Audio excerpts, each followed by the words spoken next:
regard to the merit of my advice. My suggestions and recommendations were meant to help those in charge to better understand and manage this emergency before us. Given these circumstances, one would be tempted to back off, give up, or fold one's arms and choose to watch from the sidelines as this crisis engulfs our nation. But that is not an option that any serious leader or patriot would exercise. And so, it is not something I will do. I will not stay silent. I will not sit down and watch. I will not stop engaging and speaking to the leadership. I will continue to engage and speak with you, my fellow Malawians, so that we better understand and exercise our individual collective responsibility in dealing with this pandemic. Fellow countrymen, coronavirus is here in our country. Yes, COVID-19 has arrived in Malawi. It is no longer a rumor or news from afar. This virus is amongst us in our communities. Since the first 3 cases were confirmed on April the 2nd, the number of new cases has steadily been on the rise. In just over 3 weeks, we now have 33, as a matter of fact, 34 confirmed cases, and we have already lost 3 people to this marauding virus. I offer my heartfelt condolences to those who have lost their loved ones, and I pray that their souls will rest in peace. To those that have been diagnosed with the virus, I send you my message of goodwill and encouragement. Stay strong and hopeful. The whole nation is with you. We wish you a quick recovery and safe return to your normal family and social life. Fellow Malawians, the rapid increase in COVID-19 cases is evidence that with the virus we have no time to lose but put our acts together. As we dilly-dally to do what needs to be done, and as we stumble along, we should not cheat ourselves that the virus is going to wait on us.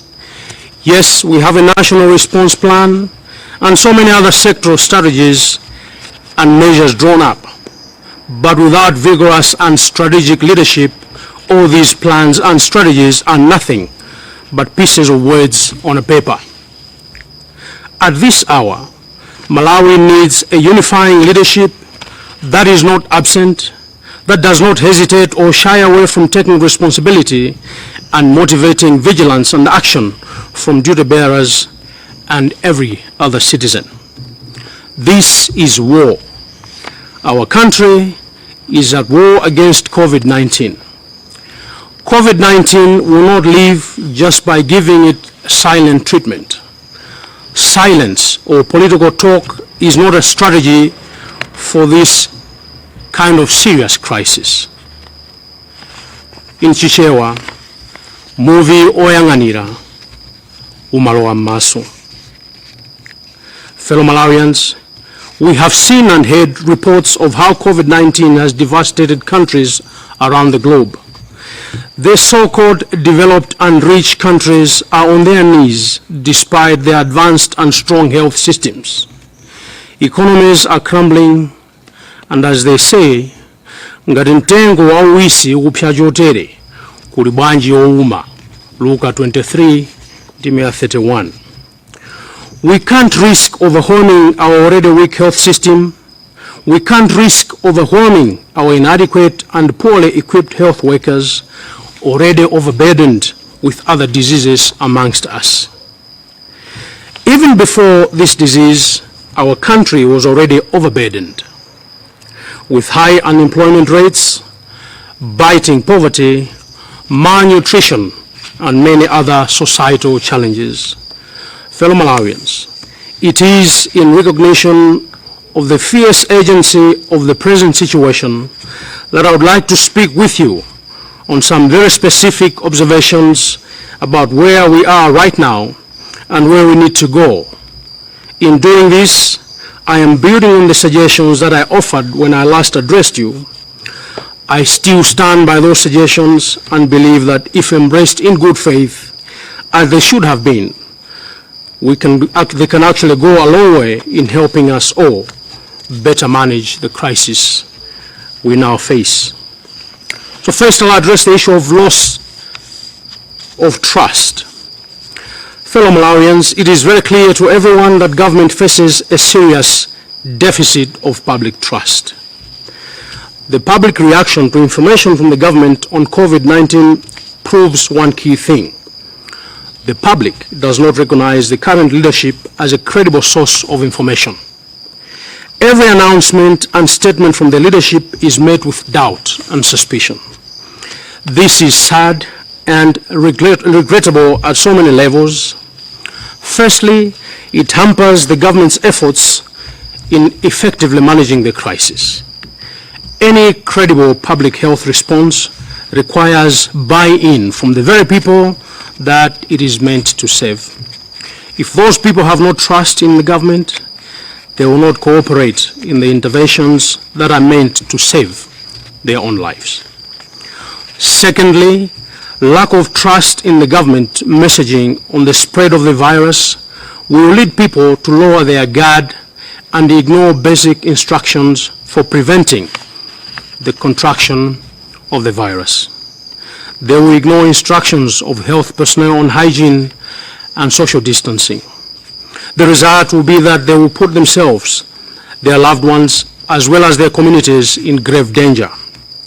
Put simply, loss of public trust in their government in a time of crisis can only lead to a disaster of epic proportions. This is why it is important, therefore, the response to the pandemic must be owned by the nation. It must be all-embracing and must be inclusive. President Professor Arthur Peter Mutharika should for once demonstrate leadership by inviting opposition party leaders, civil society organizations, religious organizations, captains of industry, and even celebrities to be part of the national response.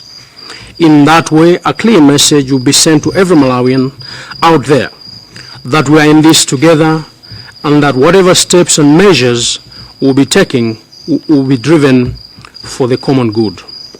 This is no time for using the pulpit of government to gain political mileage. Pano, mpamatenda. The stakes are way too high for us to be grandstanding and seeking to gain political advantage out of this. Let us sow together on the solutions to this crisis in the spirit of Umuntu. Unfortunately, instead of building public trust, some senior cabinet ministers seem hell-bent to lose whatever trust was remaining in the government.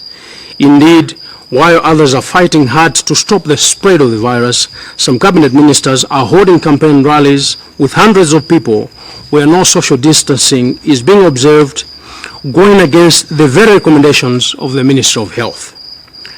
While people are being chased out of their churches and mosques, the same people are being asked to attend campaign rallies addressed by cabinet ministers. How can people trust such a government? Fellow Malawians, there is no denying that this crisis has exposed the shameful condition in which our healthcare infrastructure is in. The coronavirus finds our hospitals dilapidated and wanting in essential life-saving equipment and supplies, and ridiculously understaffed, even as qualified personnel that we have trained at a great cost to ourselves have languished at home, actually jobless. It has found our health system utterly exposed and unprepared for the task at hand. So let us be clear about this. What we are seeing now has been many years in the making, and one hopes that this crisis will offer us an opportunity to radically alter the course. First, to invest in our healthcare system so that it is better prepared to handle crises of this nature today and in the future. Politicians must now know that there will be times when treatment in foreign hospitals will not be a viable option. Well, this is such a time.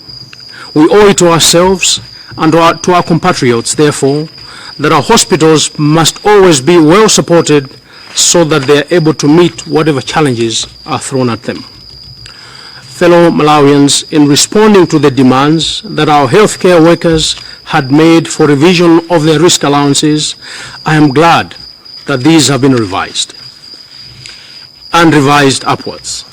But there doesn't appear to be any justification why the risk allowances should be limited to the period when they are dealing with the COVID-19.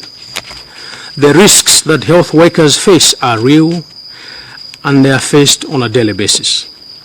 These risks have been around even before COVID-19, and they will remain there long after the virus has been contained. And while no amount of money can sufficiently compensate these brave sons and daughters of this country for their patriotic sacrifice and service, the risk allowances that they get must be meaningful. It is therefore my recommendation that the upward revision of the allowances must be made both permanent and inflation responsive. Besides COVID-19, which is a new disease, our health workers are dealing with even more difficult and high-risk diseases on a daily basis in settings with poor facilities and poor welfare. Besides COVID-19, we still have malaria, we still have maternal health challenges, HIV and AIDS, and cancer, among other diseases. In a way, I would say the public health system in Malawi is routinely in a state of disaster, and the COVID-19 situation has just revealed the gaps. Fellow Malawians, the healthcare workers should also be equipped with personal protective equipment so that they are protected in order to protect others. I note that some of this equipment has been made available to them, but procurement plans must be put in place so that these supplies do not run out. Actually run out in the midst of our response. Unfortunately, even in times of crisis like these, there are attempts to engage only politically connected middlemen to procure these items from abroad. One would have expected that government, through the Central Medical Stores Trust and using diplomatic channels, was going to procure items directly from abroad, unless, of course, some credible local supplier has them off the shelf, in order to save both time and scarce resources. But no, they still think in these times of sorrow, there are also times for profiteering. Some ministers are actually directly involved in sourcing quotations. We are aware. Fellow Malawians, I have also observed that our system of requiring COVID-19 infected persons or those who might have been exposed to the virus to self-isolate or self-quarantine is not working well. Key challenges being, number one, lack of follow-up and reinforcement, and secondly, being impractical for most poor people because they live in already crowded homes. We urgently need to either abandon or revise our home isolation protocols and to include active reinforcement and follow-up, and to create an institutional option for those who have no spare room in their households. Institutional isolation centers need to be fit for purpose and human occupation. It is pointless to put people in these centers or facilities if there is no guarantee of scrupulous hygiene, quality medical care, personal security, and food. Suggestions to use state facilities as temporary solutions are met with mockery. Malawi can actually be a model. We were not born to copy what others have done. We have our own brains and we can think for ourselves, actually. Fellow Malawians, the nation and the government should also realize that for an illness with very limited treatment options like this one, people who are putting themselves in self-isolation are heroes and ought to be treated with dignity. They ground their entire life for the safety of their families, their communities, and their nation. These people deserve praise, love, and support from their communities and the government. We must avoid stigmatization of our brothers and sisters. Anyone can be infected by this virus. It does not choose, be it Prince Charles in the UK, the British Prime Minister, was actually in the intensive care unit because of the same virus. There is absolutely no room for stigmatization of people afflicted of this disease. In actual fact, such people should give testimonial evidence of their experience, and the trust and believability levels will sure improve. These are the best advocates. We must actually use them. Fellow Malawians, we also need to urgently and radically scale up our testing capacity so that it can support wider surveillance of the disease. It is disheartening that to date we have tested less than 1,000 people, and that we still have no testing capabilities in many parts of the country. This is a disaster waiting to explode. Lack of testing means that there could be many people who are carrying the virus and infecting others without even knowing about it. This may result in an unchecked spread of the virus among our population. While we are very grateful for donors such as Jack Ma, founder of Alibaba, for donating medical supplies to Malawi, our response to this crisis cannot entirely depend on charity. We must be able to mobilize resources and procure testing kits so that they are made available to our healthcare workers. The claim that 20,000 kits are enough for 18 million people simply does not make any sense. It is actually nonsensical. Now I'll talk about the lockdown. Fellow Malawians, I'm aware that there was an attempt by government to impose a lockdown for a period of 21 days from 18th of April 2020. This was temporarily stopped by the High Court, and a final determination on this matter will be made on Wednesday the 29th. As we have learned from countries where they have been imposed, well organized and adhere to lockdowns, may be an effective tool for slowing down the spread of the virus. But public health experts tell us that in themselves, without more, they may not do much to help societies contain this virus. The questions that we need to ask, therefore, are some of the following. A, what is the scientific goal and trigger for the lockdown? B, what scientific parameters will government be monitoring during the lockdown to tell that all is either on track or off track, and when it will actually be stopped? C, with the current poor testing capacity, what exactly would the government be doing during the lockdown? D, shouldn't we put our house in order and know the full extent of the epidemic before we actually lock down? E, does the population have what they need to fully comply with the restrictions while maintaining good health?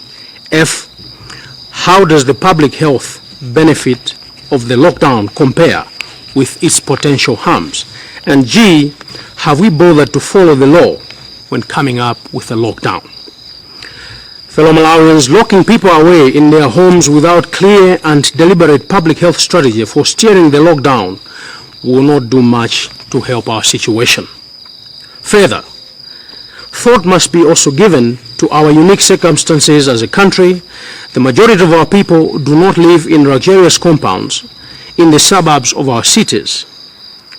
For the urban, the majority live in modest housing, some of them in shacks, in medium to highly populated areas known as ghettos. Most of these people do not even have access to running water in their homes and must access their water either at kiosks or boreholes, which may be some distance from their homes. Most of them do not have access to electricity and so cannot stock up food in refrigerators like the political elites and thieves. That is why they have to go to the market on almost a daily basis to get their food. In fact, they go out every day to earn only enough to buy food for that particular day. They live hand to mouth. Shameful levels of poverty mean that most of these people do not have any savings at all. Restricting them to their homes for 3 weeks without guaranteeing them food rations is almost certainly condemning them to death by hunger. These are conditions which mostly replicate themselves in the villages. It was quite clear, therefore, that the lockdown that was announced by government had not been well thought through and had clearly been rushed. We cannot avert thousands of deaths due to coronavirus and yet cause millions of deaths due to hunger, malnutrition, and depression. My view, therefore, is that a need for a lockdown should firstly be based on public health imperatives and nothing else, certainly not for political reasons. It should also be supported by credible interventions such as testing on a large scale, as well as contact tracing. People should also be cushioned from the economic effects of being prevented from earning their daily wages. The restrictions on movement of people should also recognize our unique situation, that for the majority of our people, they must leave their homes to go and draw water, for instance. We can rush to mobilize the military and the police service to enforce the lockdown. But if we have not adequately addressed these concerns, we will simply be pitting our servicemen against the very same people they have sworn to defend. We will further be creating room for social unrest and the possible grave violations of human rights. This is a path best avoided. A lockdown can only be effective if people have capacity to comply. In our unique situation, the population needs government to support before they can afford the level of compliance that is needed. Only when these are guaranteed and can be scaled up from advice from health experts will a lockdown make sense. The respect for rule of law. Fellow Malawians, there does appear to be suggestions from some that in responding to this emergency, we need not pay attention to what the Constitution as well as our laws say on dealing with emergencies. This is dangerous and deceitful suggestion that ought to be firmly rejected. The Constitution is not only our guiding light, but it also protects us all from the worst impulses of those who exercise power. There is no greater need to guard against abuse of power than in times of emergencies, primarily because autocrats usually will use such emergencies to allocate to themselves power that they do not possess nor respect the rule of law, or indeed settle political scores. We should all be on guard so as not to allow COVID-19 pandemic to be used as an excuse to violate the Constitution and the human rights in this country. To this end, let me also categorically reject the shameful position taken by government in making gratuitous attacks on our judges for merely doing what the Constitution and their oath of office require them to do. That is, interpret the law of the land. If the judges say this or that decision or regulation, important as it may be in reducing the spread of the virus, has not been done according to what the Constitution or the Public Health Act or indeed the Public Finance Management Act says, the executive cannot start calling the judges names or indeed make childish statements that they shall leave the management of the crisis to the judiciary. Other countries have come up with regulations too, but they made sure that they followed the law in doing so. If you think you are unable to follow our Constitution and all our laws in dealing with this crisis, simply resign and go home. Others shall take over and get this job done. Nobody pays you to be sulking, and we shall not join the sulk challenge, regardless which office makes such a shameless suggestion, directly or otherwise. In this regard, let me state that I have seen the guidance that the Malawian society has given on how this crisis can be managed in accordance with the law. It is quite clear that this far in managing COVID-19, the response, we have proceeded on a path of illegality, which will, down the line, only expose the government to expensive court claims and some public officers to criminal prosecution in their personal capacity. This is something that ought to be remedied as a matter of agency. Should need be, the Speaker of the National Assembly, in consultation with the President, should consider calling a meeting of the National Assembly so that it actually deliberates on legislation for dealing with the crisis in a manner that is constitutionally compliant. I'm aware that such a meeting would also raise its own public health concerns, but this is something that the leadership of the House can work to mitigate on, so that in transacting its business, the health of the legislators is not put in peril. We can learn from others or devise our own means to engage lawmakers using technology, just as an example. Let me also talk on the issue of the upcoming elections. Fellow Malawians, allow me to address the proverbial elephant in the room. As you know, the Constitutional Code decided that the fresh presidential elections must proceed. So we are having fresh elections soon. The registration process is continuing as we speak. There are attempts by others to mislead people that there won't be elections. That is obviously not true at this stage, unless otherwise guided. Others went to the extent of openly sending thugs to destroy the Electoral Commission's equipment in Blantyre. They were apprehended by ordinary citizens who are tired of the thuggery and having their future stolen by criminals. Others indeed are using the coronavirus pandemic to scare people, particularly in areas they have zero support, so that people do not go and register. I say again, this must and shall fail. In short, let us go and register so that we vote. Choosing leaders is our God-given right. Choosing right leaders shall stop the needless deaths of our women who suffer when giving birth. Choosing the right leaders shall reduce the countless deaths due to curable diseases afflicting our communities. Choosing the right leaders means better equipping our hospitals and our hospital personnel to best deal with this pandemic and other diseases. Choosing the right leaders means using our security forces to bring peace and harmony in our communities, and not to save one person and his small group of friends and tribesmen. In short, choosing the right leaders means marshalling all this nation's wealth and resources for the common good. Malawi shall be a happy nation. We must therefore go and register while ensuring that we follow the recommendations on hygiene and social distancing to ensure that we do not spread the virus. This is possible.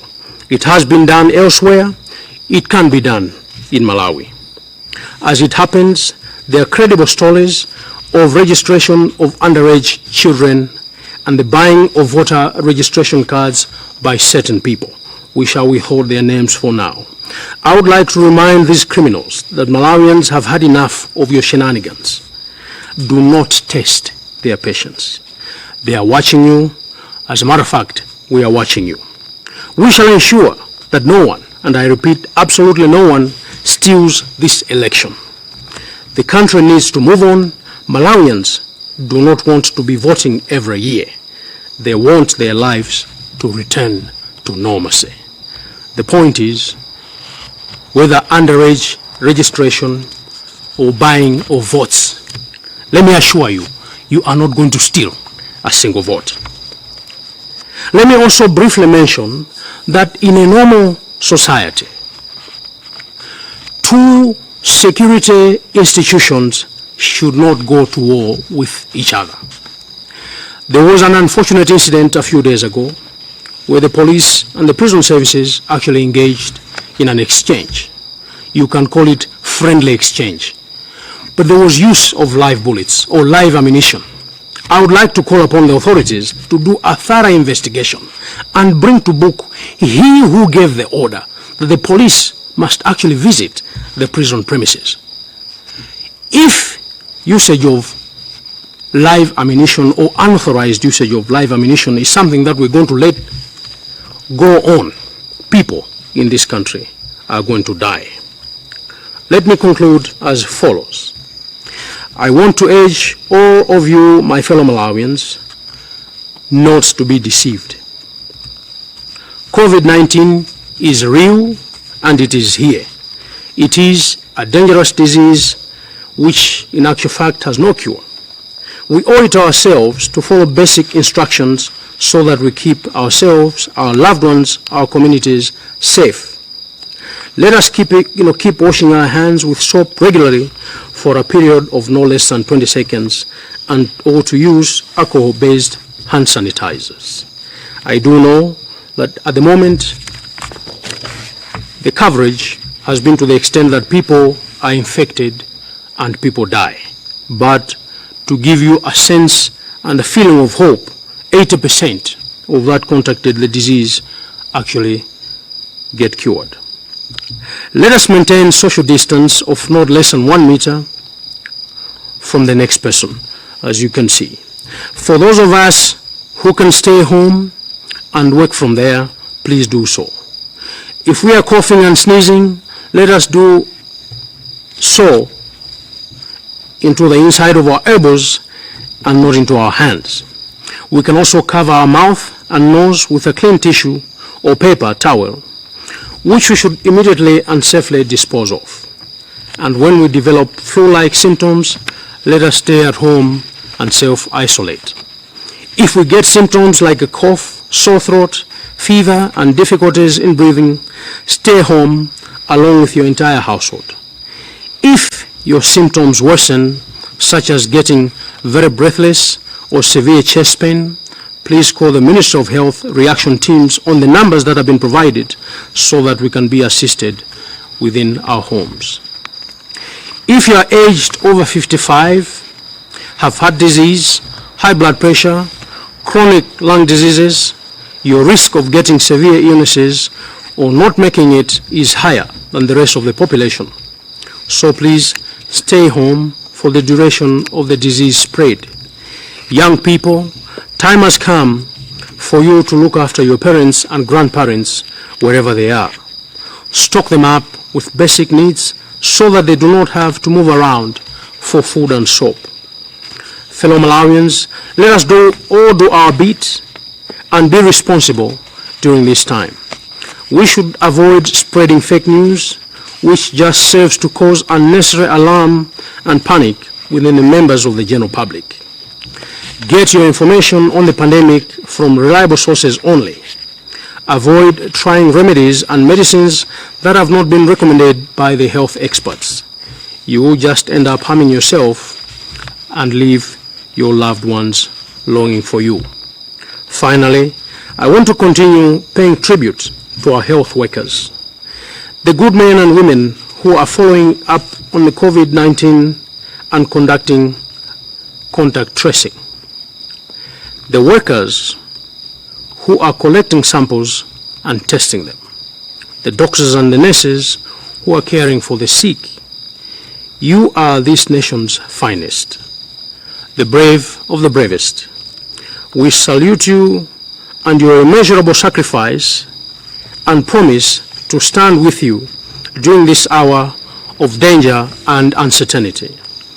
You are inspiring all of us through the power of your example. I would like to thank you for your attention.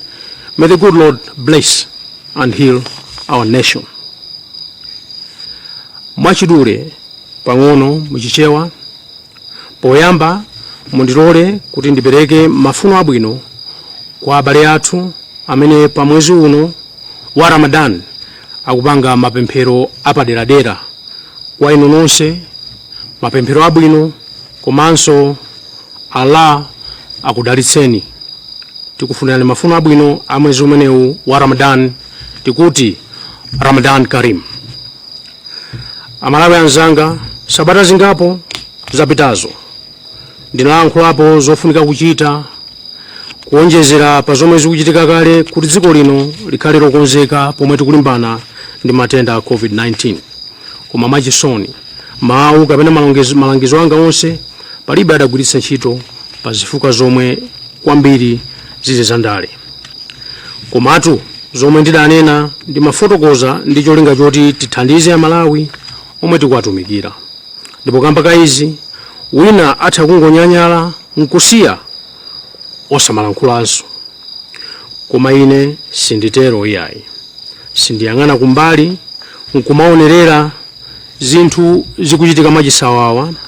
Ndipitiriza kulankhula ku mtundu wa Malawi komanso ku atsogoleri makamaka mtsogoleri wa dziko lino. Matendawa agwera tonse ndipo aliyense ayenera kutengapo gawo posatengera ndale kapena chigawo chimene tikuchokera. Matendawa amalawi anzanga kunena motsindika tsopano Malawi muno alipo, simanong'onong'o, simphekesera, sinkhani za mabodza, alipo ndithu kuchokera pa 2 April pamene tinamva kuti anthu atatu amene amadwala, lero chiwerengero chafika pa anthu 34. Izi zikutanthauza kuti matendawa akunkana afalikira. Ngakhale zili choncho, uthenga umene tikupereka pano si uthenga opereka nkhawa ku mtundu wa Malawi. Uthengawu okhuzana ndi matenda a COVID-19 kwenikweni uli m'magawo awiri. Poyamba kutsimikiza kuti ngakhale kuti ena akumapezeka kuti akudwala matenda amenewa ndipo matendawa alibe mankhwala odziwika kwenikweni, koma tikatsata mfundo zabwino zimene akadaulo akatswiri a zamalamulo akutiuza, tikhoza kuchira potsata njira zopewera matenda amenewa. Pamene matendawa ali kuno kwathu ku Malawi, tisimikizani kuti matendawa mungatanenapo mmene tamvera kuti sali ku Malawi kokha kuno, alipo pa dziko lonse lapansi pano. Sakusankha mtundu, sakusankha maonekedwe a anthu, koma alimo ndithu, ndipo mayika mwanzathumo anthu ambiri ochuluka zikwi afa chifukwa cha matenda amenewa. Koma kuno ku Malawi tigwirizane kuti mfundo zimene akutifotokozera anzathu azaumoyo tizitsate, tizigwiritse bwino kuti titeteze poyamba miyoyo yathu, ya mabanja athu, komanso ya anzathu amene tikukhala nawo m'madera amodzi kaya ndi mtawuni muno, ngakhalenso kumidzi kwathu kumene tonsefe tidachokera. Pali mavuto angapo ofuna kuwunikirapo. Vuto loyamba ndilonena kuti mtundu wa Malawi wataya chikhulupiriro ndi atsogoleri. Nzosabisika pano kuti nkhani kapena mauthenga ambiri akabwera kuchokera kwa iwo amene anapatsidwa udindo oti ayendetse ndondomeko zothandiza poyamba kufalitsa uthenga komanso kutiwunikira kuti zikuyenda bwanji, ambiri sakuwakhulupirira. Ngati anthu sakukhulupirira atsogoleri, vuto loyamba ndilokuti zimene akuwuzidwazo ngakhale zitakhala kuti nzaphindu sazigwiritsa ntchito. Pa chifukwa ichi mtundu wa Malawi ukhala pa chiopsezo.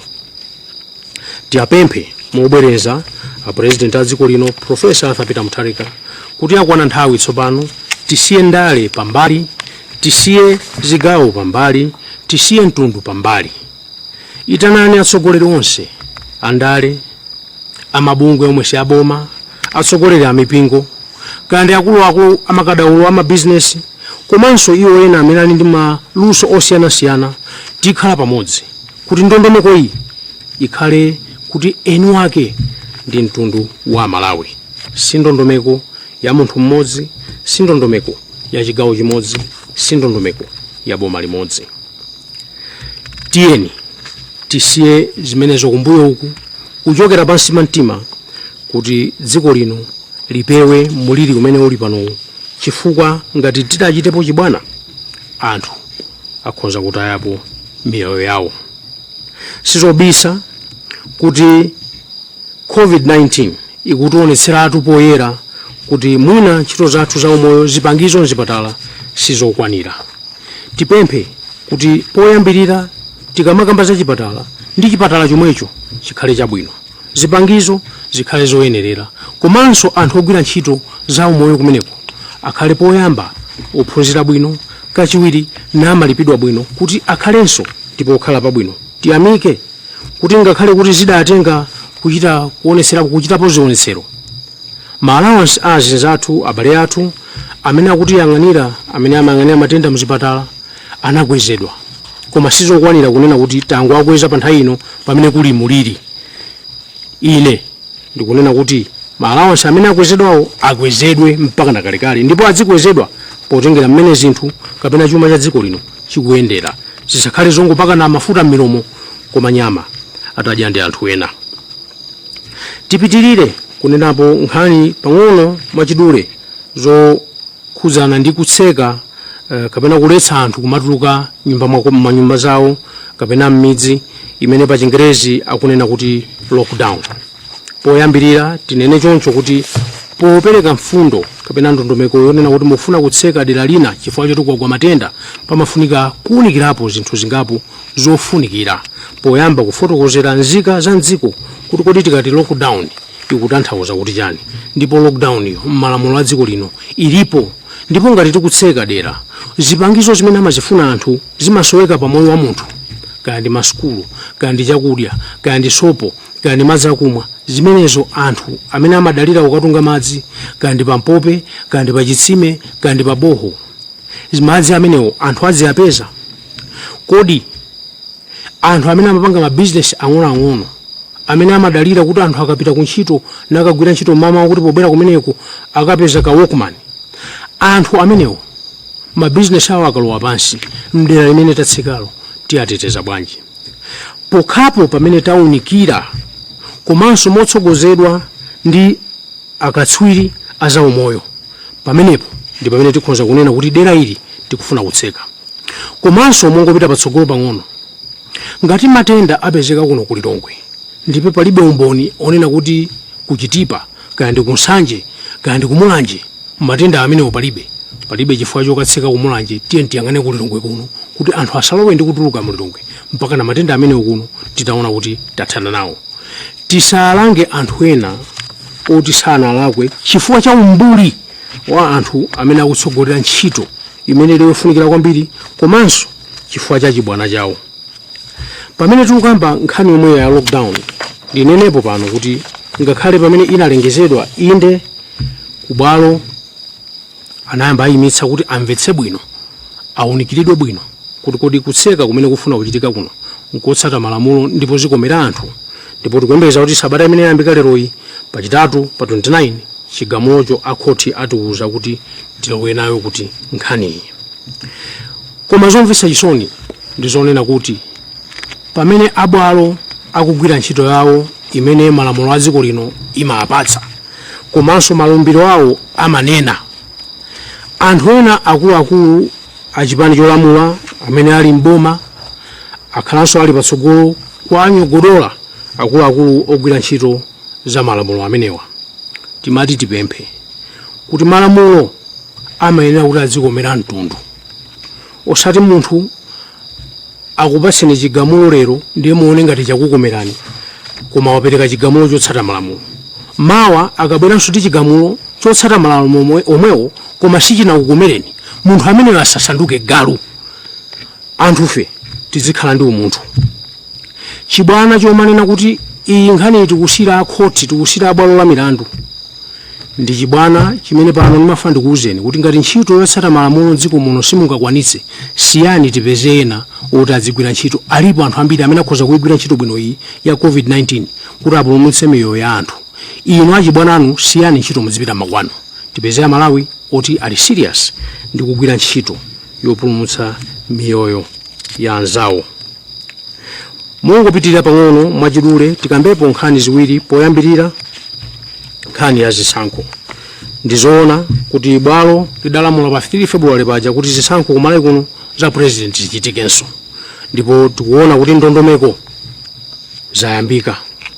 Ngakhale pali mavuto ambiri pa ndondomeko zimenezo, palibe akutsutsa kuti padakali pano chisankho malawi muno chichitikanso. Pokhapokhapo titsogoze pabwere chitsogozo cha mtundu wina. Pamene tikukonzekera choncho pali zovuta. Poyambirira kuti anthu ena akugula ma national ID cards a malawi anzawo powanamiza kuti afuna wapatse ngongole. Popereka ngongole ya malawi anzanga sipachita kufunika kutenga ID yanu ndikupereka kapena kugulitsa. Ayi, ndi umboni chabe onena kuti ndinu nzika. Musapereke ma national ID yanu kuti ena akubereni. Kachiwiri, kulemba ana ang'onoang'ono amene sanakwanire zaka zoyenera ukavota zaka 18, ana ang'onoang'ono a zaka 10, 12, 14, 16 amene akumauzidwa ndi mbava kuti mupite kumene kukolembetsa ndipo mukanene kuti muli ndi zaka zokwanira 18. Timafuna titsimikizeni mtundu wa Malawi komanso tikutsimikizeni inu amene mukupanga zimenezi ndi cholinga chonena kuti azimbuye anu akhale adakali mboma akupitiriza kumaba ndalama za mtundu wa Malawi, kuti ulendo uno sizitheka. Tinjira tanu tonse timene mukupangatu padakali pano Amalawi akuona ifenso tikuona ikakwana nthawi yake amanena pa chichewa chothya kuwaka bwino pa nthawi mu nthawi yoyikika tizakambirana bwino kukuonetsani kuti izi mukupangazi mungotaya nthawi ndi ndalama poyamba zanu koma koposaposa ndalama za misonkho ya mtundu wa Malawi. Tiyapemphe Amalawi konse kumene muli pano akulemba m'madera mwina Lilongwe, Mulanje, Thyolo, Palombe ndi kwina dowa tiye tipite tikalembetse mwaunyinji kuti tizasankhe atsogoleri amene ali ndi ubwino wa mtundu wa Malawi kuti dziko lino lipite patsogolo. Pamene tikutero, pamene tupita makalembetsa kuyambira mawa lino tionetsenso kuti tikutsata bwino ndondomeko zimene azaumoyo akhazikitsa kuti pamene tikutero tufuna kukonza tsogolo lathu kuti tidzalione bwino tisayikenso miyoyo yathu pa chiopsezo. Potero pamene tikuvota tiye tikatsatire ndondomeko zimene azaumoyo komanso abungwe la zisankho azitiuza. Lero tikuvota opereka zachitetezo akuti sakupita malo molembetsa tiyapemphe ndi ntchito imene munalembetsa chonde tiyeni tikapereke chitetezo chokwanira kuti anthu ogwira ntchito zolembetsa alembetse mitima, alembetse mtundu wa Malawi, athandize Amalawi kulembetsa komanso iwo amene apita kukalembetsawo akalembetse popanda chiopsezo cha mtundu wina uliwonse. Ngakhalenso maprogramu amene akuchitika ku NRB tikulemberani kalata musadandaule mchitidwe ochotsa ma registration kits maboma ankhatabe ndi zigawo zina ngati pa chigawo chino pakati kupititsa kumene mupititsako zimenezo tazimva uthenga umene watifika ndipo ngati ziza chinyengo zimene mufuna kupangazo tingokutsimikizirani kuti masiku akubwerawa tikuululani zonse zimene mukuchita. Ndipo pomalizira penipeni ndipitirize kunena kuti tiyeni tithandizane popitiriza kupewa matenda amenewa. Ngakhale tikunena kuti tithandizane ngati dziko koma poyambirira aliyense aone umoyo wake, tione umoyo wa pabanja pamene tikukhala, tione umoyo wa dera limene tili, ndipo tikatero tidzathandiza kupewa matenda amenewa kuti asakhale mabanja mwathu komanso mdziko mwathu muno. Mokumbutsana kusamba m'manja ndi sopo pafupi komanso pamene tayima pamalo kuyima motalikirana ndithu monga amene tayimira pano ndi anzanga ali apawa kuti tisapatsirane matenda amene padakali pano alibe mankhwala komanso akhoza kuchotsa miyoyo yathu. Anthu amene ali achikulire ali ndi matenda ena monga othamanga magazi ndi zina nawonso atha kukhala pa chiopsezo chachikulu ndi matenda amenewa. Tipemphe ana ang'onoang'ono achinyamata kuti afika nthawi tsopano kuti malo moti makolo athu azithamanga nafuna shuga ndi mchere sopo, ifeyo ndiye tipite tikapatsira zokwanira zotenga kaya milungu iwiri kaya ndi mwezi umene kuti makolo athu ndi azigogo athu asakhale pa chiopsezo. Ife amene tudwala zifuwa tiyeni titsatire ndondomeko zimene anzathu azaumoyo akutifotokozera. Tikatero tithandiza kuti mulili umenewu usawonongeretu dziko lino la Malawi. Pamene tikutero tifuneni mafuno abwino kuti Ambuye Mulungu atidalitse tonsefe mtundu wa Malawi komanso alichize dziko lathu lino. Zikomo kwambiri.